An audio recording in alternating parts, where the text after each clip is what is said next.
আসসালামু আলাইকুম। কেমন আছেন সবাই? আশা করি যে যেখানে আছেন আল্লাহর রহমতে সবাই ভালো আছেন। আলহামদুলিল্লাহ আমিও আমার পরিবার নিয়ে ভালো আছি। প্রতিদিনের মতো আবারও নতুন একটি ডেইলি ব্লগ নিয়ে হাজির হয়েছি। আশা করি ধৈর্য সহকারে আমার ভিডিওটি দেখবেন। আপনারা যারা এখনও পর্যন্ত আমার ভিডিও দেখে যাচ্ছেন সবাইকে জানাই অসংখ্য ধন্যবাদ। আজকে 4 রমজান চলে গেল। প্রতিদিনের মতো ঘুম থেকে উঠে মেয়েকে নাস্তা করালাম। নাস্তা করানোর পর ঘরটা গুছিয়ে নিচ্ছিলাম। প্রথমে ড্রয়িং রুম পরিষ্কার করে নিয়েছি, এরপর ডাইনিংটা গুছিয়ে নিচ্ছি।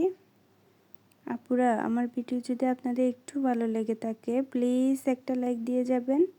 আপনাদের একটা লাইক আমাকে অনেকের কাছে পৌঁছে দিতে সাহায্য করবে। কোনো অংশ যদি খুব ভালো লেগে যায় আমার চ্যানেলটি সাবস্ক্রাইব করে আমাকে সামনে এগিয়ে যেতে সাহায্য করবেন। ফিল্টারে পানি দিয়ে দিলাম, এরপর বেসিনটা পরিষ্কার করে নিব। বেসিন পরিষ্কার করা হয়ে গেলে ছেলের রুমটা একটু গুছিয়ে নিব। আমার ছেলের নাম ফাবিয়ান, ও ক্লাস 4-এ পড়ে। ফাবিয়ান প্রতিদিন নিজের বিছানা নিজেই গুছিয়ে ফেলে, মাশাআল্লাহ। রোজা রাখতেছে তাই আমি নিজেই গুছিয়ে নিচ্ছি। মেয়ে আরওয়া, ওকে এবছর স্কুলে দিয়েছি নার্সারিতে।